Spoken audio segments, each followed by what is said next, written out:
Hebreos, capítulo número 9, versículos 1 al 14. Solamente decir esto: esta epístola fue escrita a personas que no eran del Señor y estaban en la iglesia. También a personas que estaban en la iglesia y aparentaban ser del Señor, pero no eran del Señor.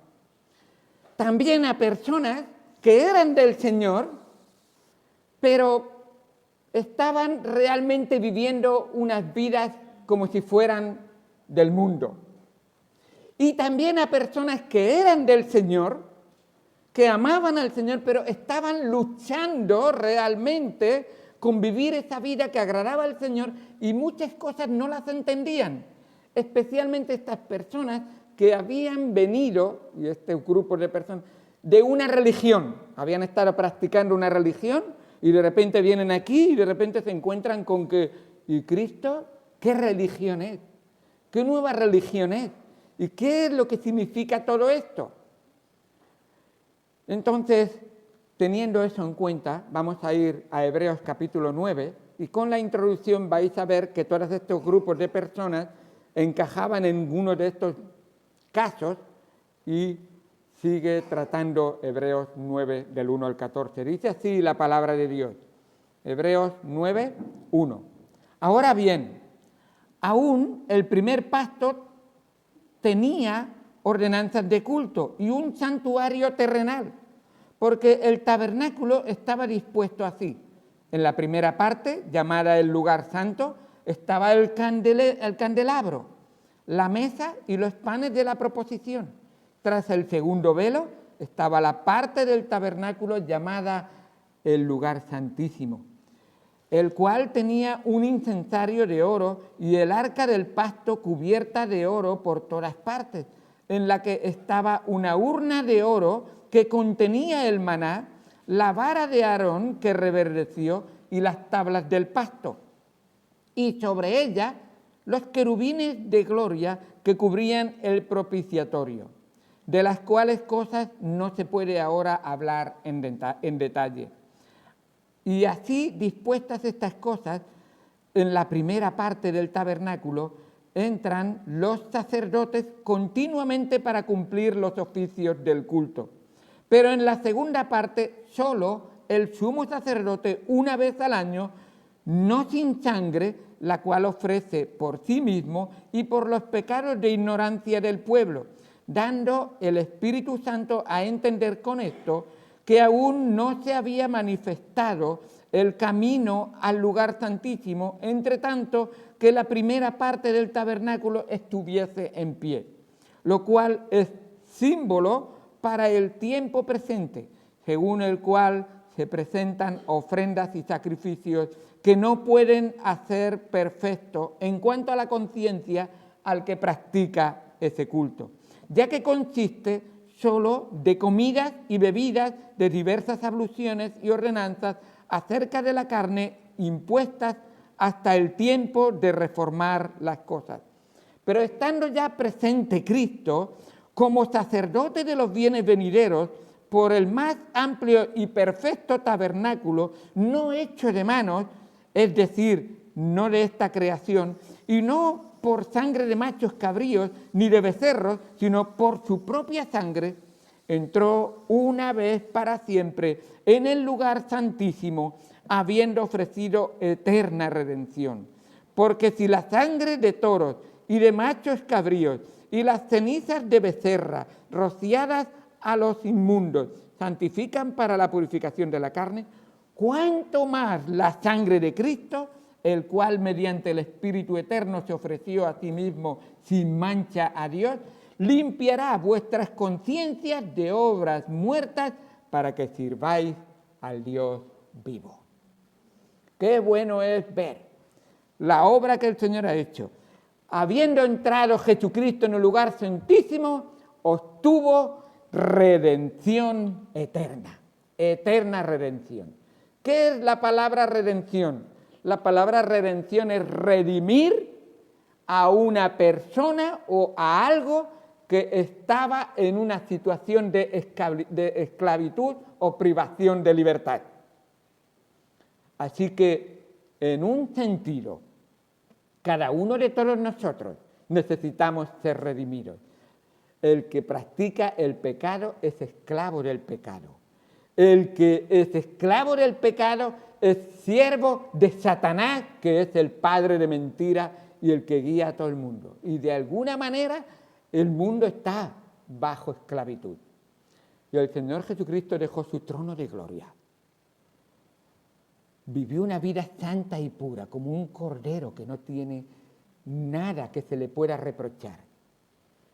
Y estuvo dispuesto voluntariamente a ofrecer su vida por ti y por mí, para ser nuestro sustituto. Y llegando al mercado de la esclavitud y de donde te vio a ti y a mí, Él dijo, yo pagaré por la vida de ese pecador. Y así ofreció el precio más alto que nunca se ha pagado en la historia de la humanidad por un alma. La sangre del Cordero de Dios, la sangre del Rey de Reyes, la sangre del Señor de Señores, aquel que no tenía ni un pecado, pagó por los que tenían muchos pecados, como soy yo y como eres tú. Y Él nos rescató. Así que la sangre de ese Cordero, nos dice la palabra, ¿cuánto más la sangre de Cristo, ofrecida mediante el Espíritu Eterno, nos puede limpiar de toda mancha de pecado? Y nos dice la palabra de Dios, que la verdad nos hará libres.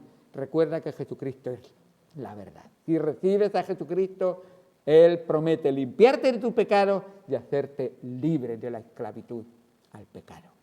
Teniendo esto en mente, vamos a ir al Señor en oración y en un momento estaremos estudiando lo que el Señor ha hecho por nosotros.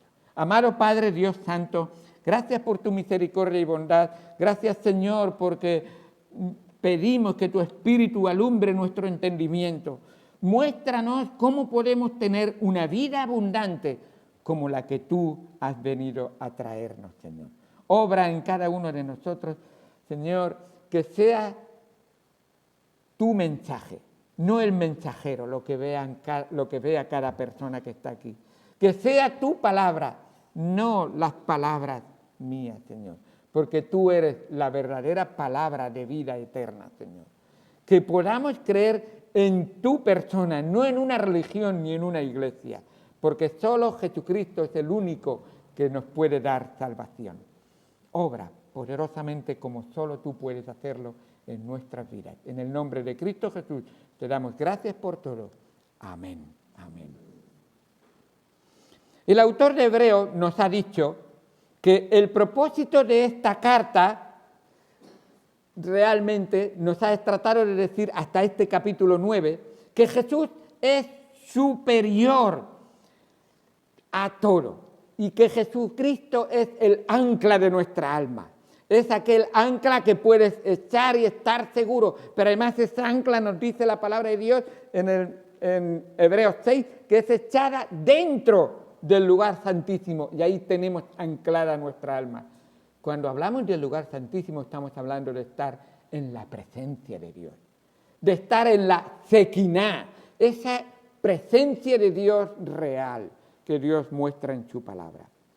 La Shekinah era ese humo que aparecía en cada acto especial en el tabernáculo y que manifestaba que Dios se había presentado literalmente delante de ellos. Dios es espíritu y los verdaderos adoradores en espíritu y en verdad es necesario que le adoren. Así que el escritor de Hebreos está tratando de mostrar que Jesús es superior a todas las religiones, a todas. No sé de qué religión vienes, no sé qué formación religiosa has tenido, no sé qué piensas de las religiones, pero las personas piensan que si hay un Dios tendrá que ser adorado a través de la religión.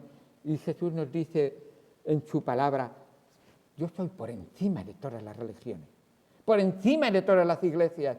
Y lo que necesitas no es una religión en tu vida, ni siquiera una iglesia, aunque una vez que me conoces a mí, yo te voy a mostrar la iglesia verdadera, que se sostiene sobre la palabra de Dios. Es lo más importante. Así que, en primer lugar, hemos visto que Jesús es superior a los profetas del Antiguo Testamento. Eso lo vimos en el capítulo 1. Jesús no es solo el mensajero de Dios, Jesús es el mensaje de Dios. Su propia persona es el mensaje de Dios. Nadie viene al Padre sino por Él. Él es el mensaje. Él tiene palabras de vida eterna, como dijo Pedro. Además, vimos también que Él, Jesucristo, es superior a los ángeles, a todos los ángeles. Él es 100% Dios. Él es 100% hombre al mismo tiempo. No deja de ser hombre para ser Dios y no deja de ser Dios para ser hombre en ningún momento. 100% Dios, 100% hombre. Es el único.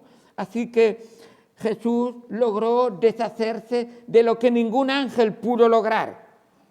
Destruyó al que tenía el imperio de la muerte, al diablo. Y Él mostró su poder. Cuando parecía más débil y vencido allí en la cruz, es cuando dio la estocada final en la cabeza al diablo y lo venció. Así es. Y al tercer día lo manifestó y lo selló. ¿Qué ocurrió el tercer día después de ser crucificado Cristo? Resucitó. El único que ha podido hacerlo en toda la historia de la humanidad. Él es el único. Además, Jesús es superior a Moisés, nos dice la palabra de Dios. Moisés, que servía como siervo en la casa de Dios. ¿Pero qué es Jesús? Jesús es el Hijo de Dios, de la familia. Y como el Hijo está sobre la casa y por lo tanto es el dueño de la casa. Así que Jesús es superior a Moisés. Jesús también es superior a Josué. Josué trató de finalizar la obra de llevar al pueblo de Dios a la tierra de descanso, a la tierra prometida.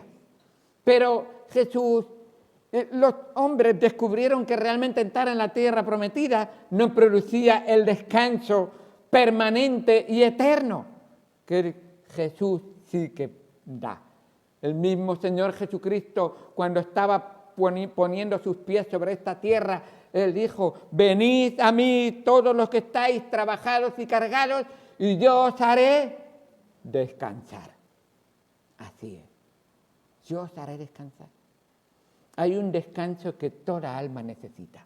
Hay personas que trabajan duramente y dicen: con un sueño reparador podré despertarme mejor. Pero hay almas que están fatigadas y cansadas del pecado, de la maldad y de no tener satisfacción verdadera, y que en el Señor Jesucristo la pueden hallar, ahora y para siempre, eternamente.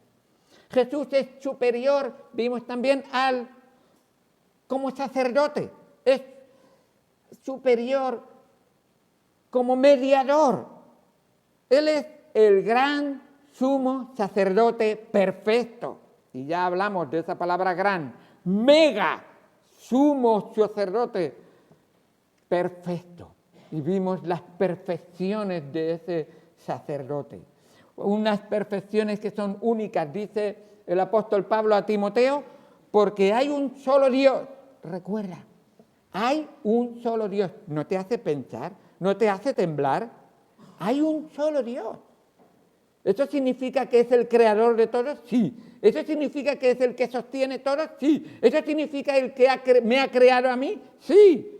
Eso significa que un día todo hombre y toda mujer se presentará delante del único Dios. Porque hay un solo Dios y un solo mediador entre Dios y los hombres. Jesucristo, hombre. Yo quiero llegar a Dios. Hay un solo medio. Hay un solo camino. Hay una sola verdad. Hay una sola vida. Está en ese gran sumo sacerdote perfecto, que no es del orden levítico, que no era permanente, que era realmente terrenal y inestable, porque cada vez tenían que seguir. Ni siquiera de la familia de Aarón, del orden arónico. Este gran sumo sacerdote es del orden de Melquisedec, que ni tiene principio ni tiene fin. Así es. Y él permanece como gran sumo sacerdote perfecto. Así que solo Cristo, solo Jesucristo él tiene un sacerdocio superior a todos los demás sacerdocios. Jesucristo es mediador, no solamente es como sacerdote, sino es mediador de un nuevo pacto. Ahora, en ese nuevo pacto, Jesús es fiador de un mejor pacto. Ya no son necesarias liturgias, y vemos religiones que se basan en liturgias, especialmente la católica. Vemos también religiones que se basan en rituales. Vemos incluso el judaísmo que está tratando de volver a practicar sacrificios equivocadamente. Este nuevo pacto tiene que ver con el corazón. Y nos dice en Hebreos 8, versículo número 10, este nuevo pacto, el antiguo pacto Dios los escribió en una tabla y lo dio a su pueblo. Pues este pacto lo va a escribir en el corazón de cada uno que le ha conocido y le ama y le entrega su vida a él. Dice Hebreos 8, versículo 10, por lo cual este es el pacto que haré con la casa de Israel. Después de aquellos días, dice el Señor, pondré mis leyes en la mente de ellos y sobre su corazón las escribiré. Y seré para ellos por Dios y ellos me serán a mí por pueblo. Y ninguno enseñará a su prójimo, ni ninguno a su hermano diciendo conoce al Señor, porque todos me conocerán desde el menor hasta el mayor de ellos, porque seré propicio a sus injusticias y nunca más me acordaré de sus pecados y de sus iniquidades.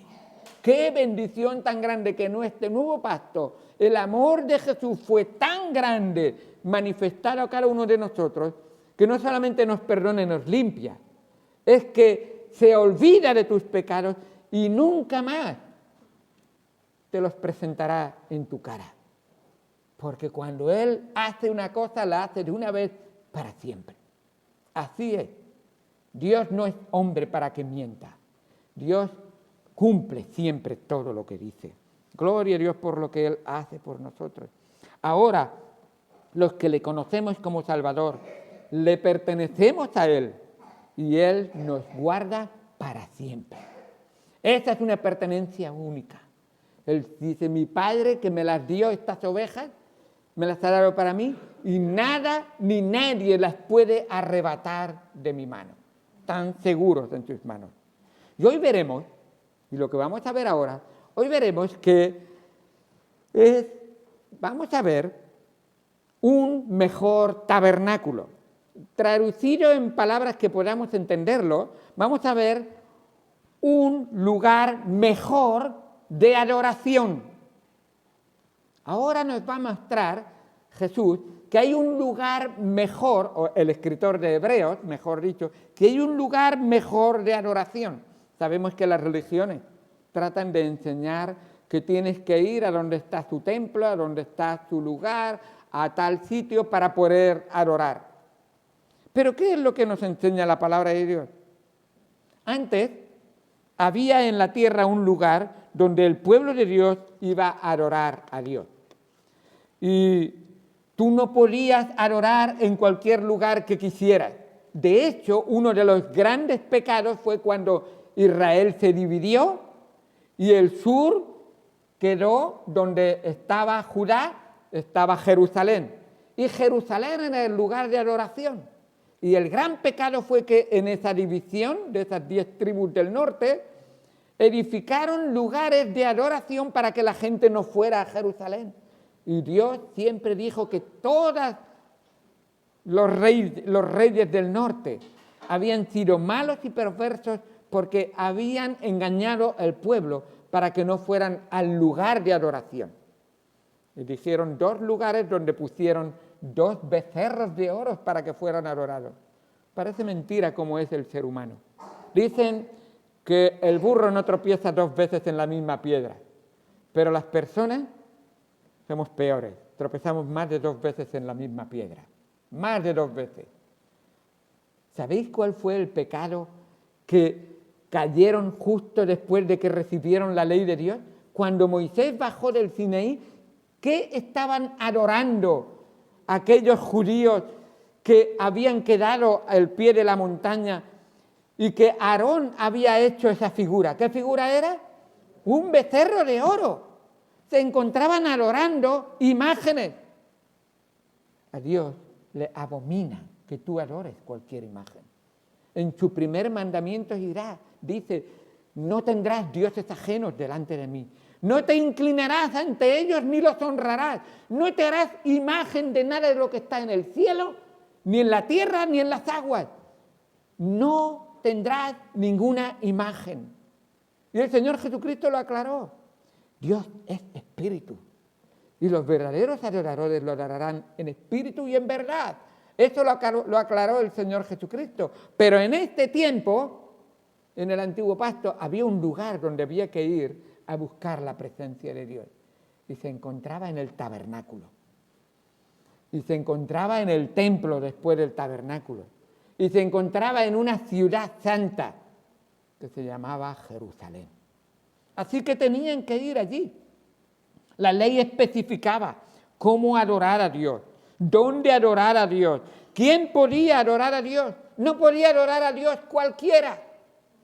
Yo quiero adorar a Dios. Y dice, no, eres judío, eres de familia judía, te has judaizado, has cumplido con la ley, has cumplido con los ritos para poder adorar, ritos de abluciones. Cuando oyes abluciones piensa en lavamientos. Son lavamientos. Se lavaban la cabeza, se lavaban las manos, se lavaban los pies, se lavaban la boca, tantas cosas, los ojos, tantas cosas que hacen actos pecaminosos y se preparaban y se purificaban para poder hacerlo. Recuerda, y lo hemos leído en el capítulo 1, son símbolos de la verdadera pureza o limpieza que Dios quiere hacer y nos va a mostrar en cada uno de nosotros. Así que el lugar específico se le llamaba el santuario.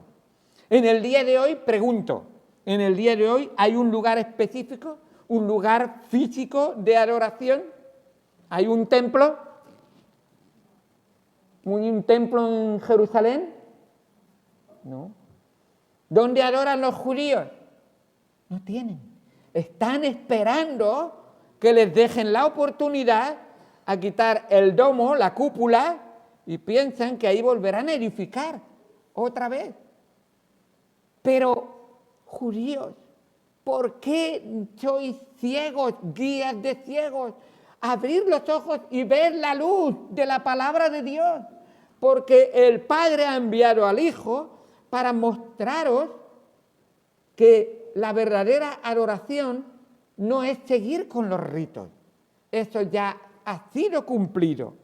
Y nos dice la palabra de Dios en Juan capítulo 4.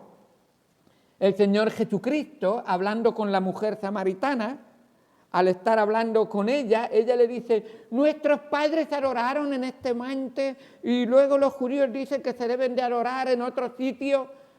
¿Qué debemos de hacer? ¿Dónde debemos de adorar? ¿Y qué dice la palabra de Dios?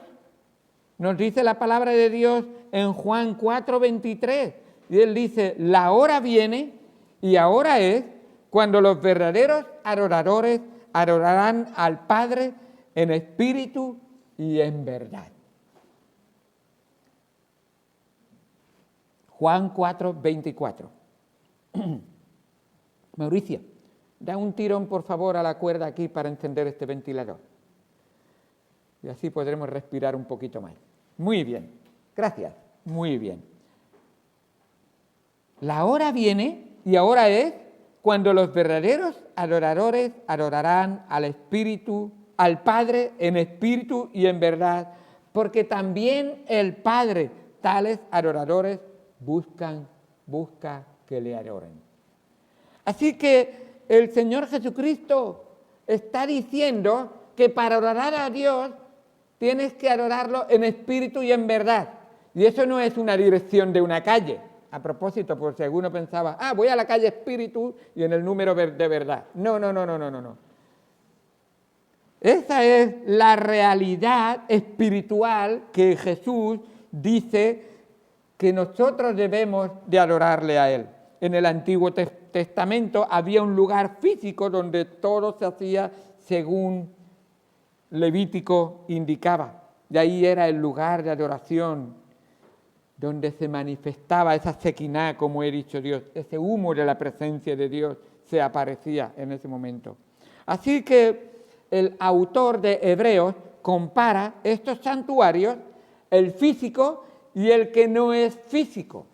Y rápidamente vamos a ver las debilidades del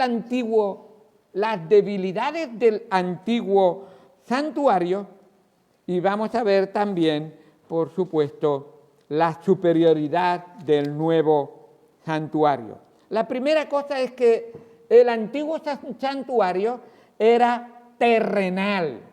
Y eso es importante tenerlo en cuenta. Cuando digo terrenal no digo de que sea mundano, estoy hablando de que era hecho con materiales terrenales y estaba construido por manos humanas. Y aunque el diseño fue divino, ¿os acordáis que cuando Dios le dio las medidas y cómo tenía que ser el santuario, el tabernáculo en aquel entonces, Dios le dijo a Moisés, mira este santuario. ¿Dónde estaba ese santuario? Por supuesto en el cielo, y vamos a verlo en un momento.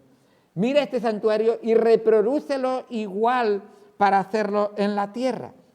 Así que el santuario divino que Dios le dijo a Moisés que hiciera tales cosas conforme al modelo que él le había mostrado.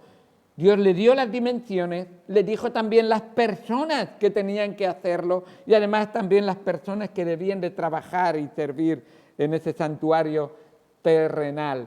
Y ese santuario terrenal, escuchadme, era unipresente. No estaba en todo el mundo, estaba en un solo lugar. No es como es nuestro Dios, omnipresente. ¿Sabéis lo que significa omni? En todo lugar. Así es.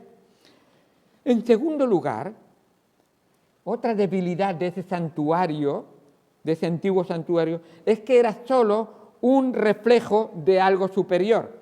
En cuanto al primero dice el versículo 1, ahora bien, aún el primer pacto tenía ordenanzas de culto y un santuario terrenal. Ahí nos lo dice en el versículo 1. Versículo 2, porque el tabernáculo estaba dispuesto así.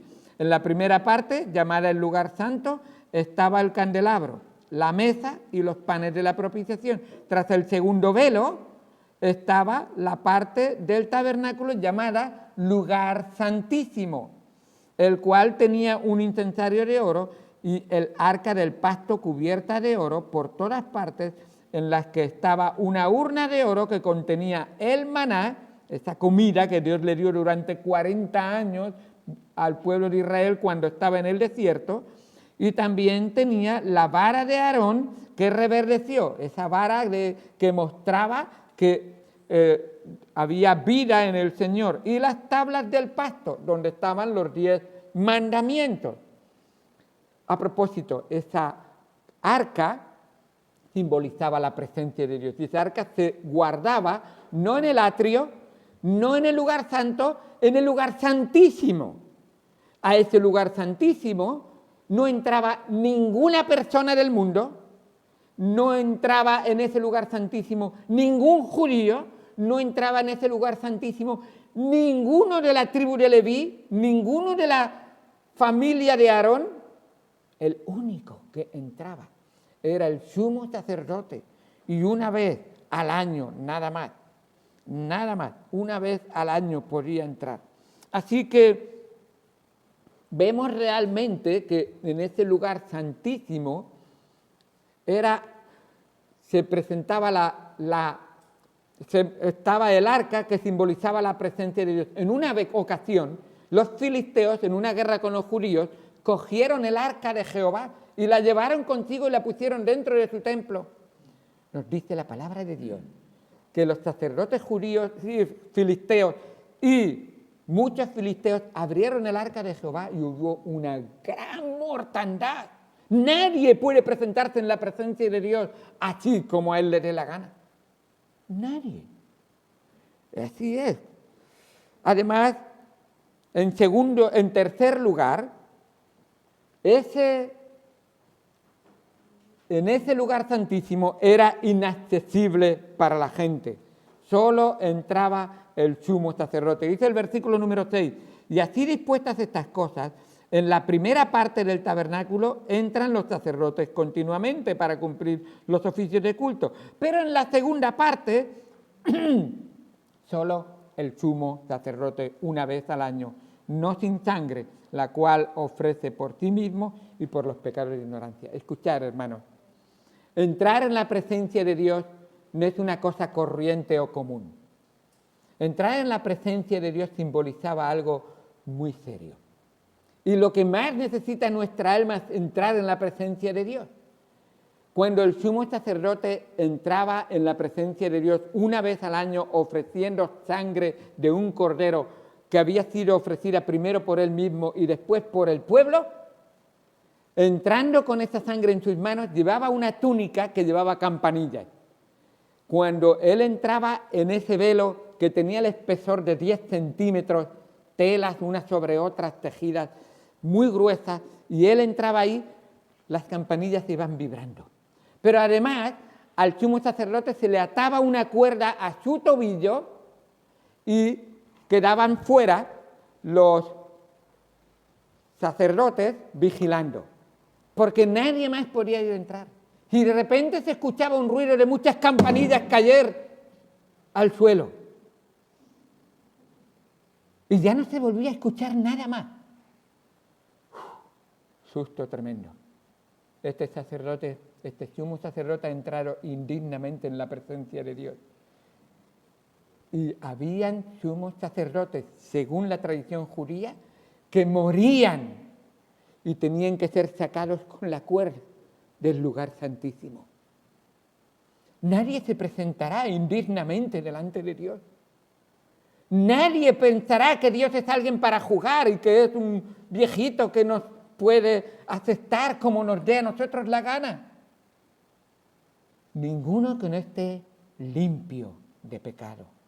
Y solamente la sangre de Jesucristo nos limpia de todo pecado.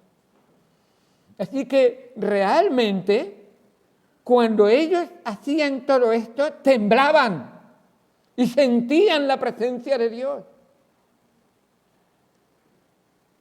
Este tabernáculo del antiguo pacto era temporal. Nos dice el versículo 8, dando al Espíritu Santo a entender con esto que aún no se había manifestado el camino al lugar santísimo. ¿Cómo entraré, Señor, en tu presencia? Si estos hombres de carne y hueso como yo tiemblan y mueren si indignamente se presentan delante de ti. ¿Y sabéis por qué? Porque es hoy igual. La paga del pecado es muerte. Así lo dice la palabra de Dios. Y espiritualmente, muchos ya están muertos en sus delitos y pecados. ¿Cómo entraré, Señor, en tu presencia? Yo quiero ir al cielo. Eso es la presencia de Dios. Así que no pienses que tú puedes hacerlo por ti mismo. Hay una sola manera para llegar al lugar santísimo. Esto era temporal. Dice el final del versículo 8, entre tanto que la primera parte del tabernáculo estuviese en pie, o sea, está diciendo que tenía que ser derribado. ¿Sabéis lo que ocurrió en el año 70 después de Jesucristo? El templo fue destruido. Pero escuchadme, el templo no fue destruido en el año 70. El templo fue destruido en el año 33, cuando Jesucristo abrió, y ahora vamos a verlo, cuando Jesucristo abrió la entrada al lugar santísimo. ¿Sabéis lo que ocurrió en el año 73? Mateo capítulo 27, versículos 50 y 51, por falta de tiempo no voy a ir a buscarlo, pero podéis anotarlo si queréis. Ahí nos dice la palabra de Dios que cuando Jesucristo fue crucificado, estando en la cruz, dijo: Padre, en tus manos encomiendo mi espíritu. Pero ¿sabes qué fueron las palabras antes de esas? Consumado es. Tetelestai, aquí está entregada mi vida a ti. Consumado es. Y lo que dijo es: la obra de la salvación se ha cumplido. Mi sangre es derramada y es la única que puede limpiar de todo pecado. ¿Y sabéis lo que fue la manifestación del Dios Todopoderoso a la aprobación de la obra redentora de Jesucristo? Dice que un gran terremoto y una gran oscuridad cayó, y en el templo, ese velo de 10 centímetros bien grueso que había entre el lugar santísimo, lugar de la presencia de Dios donde estaba el arca de Jehová, y el lugar santo, se rasgó. Y para demostrar que era obra de Dios, no se rasgó como pudiera imaginar cada uno de abajo hacia arriba, sino de arriba hacia abajo. La fuerza humana no podría haberlo hecho, solamente la obra gloriosa del Dios Todopoderoso lo hizo. Abierta está ahora la presencia de Dios.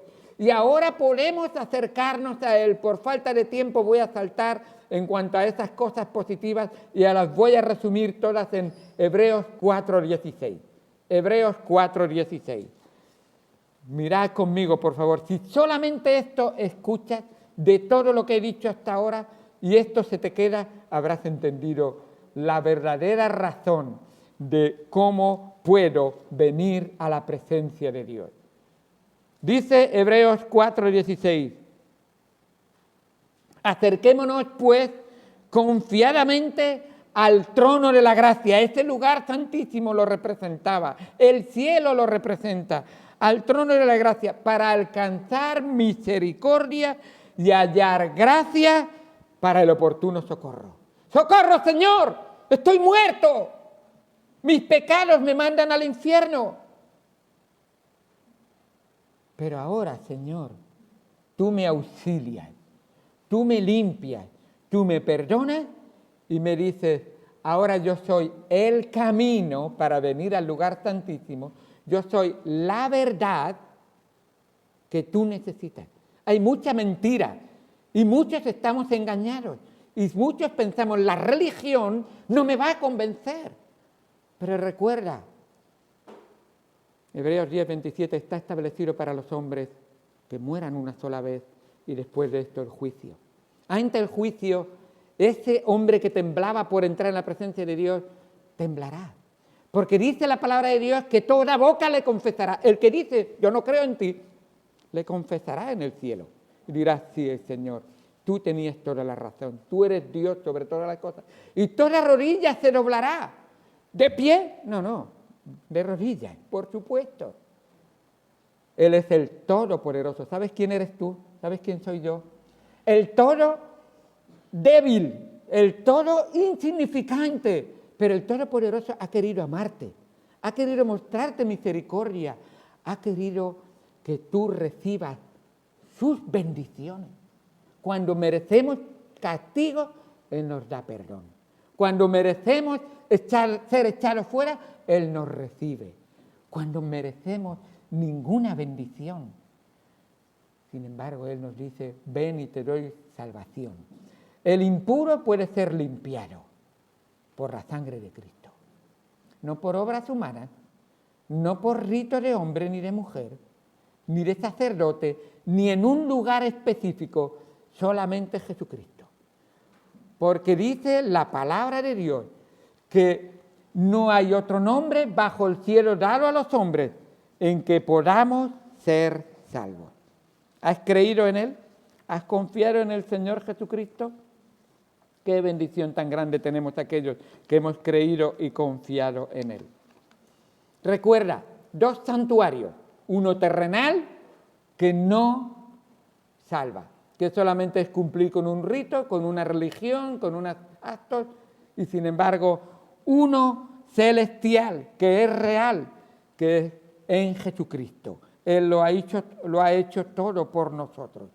Qué bendición tan grande de que Él hizo todo y expresó esas palabras. Consumado es. Dice la palabra de Dios, porque por gracia sois salvos por medio de la fe, y esto no de vosotros, pues es don de Dios, no por obras, para que nadie se gloríe. Hermanos, amigos, no son obras tuyas, es la gracia de Dios. Un regalo que Dios quiere darte. Vamos al Señor en oración. Oremos.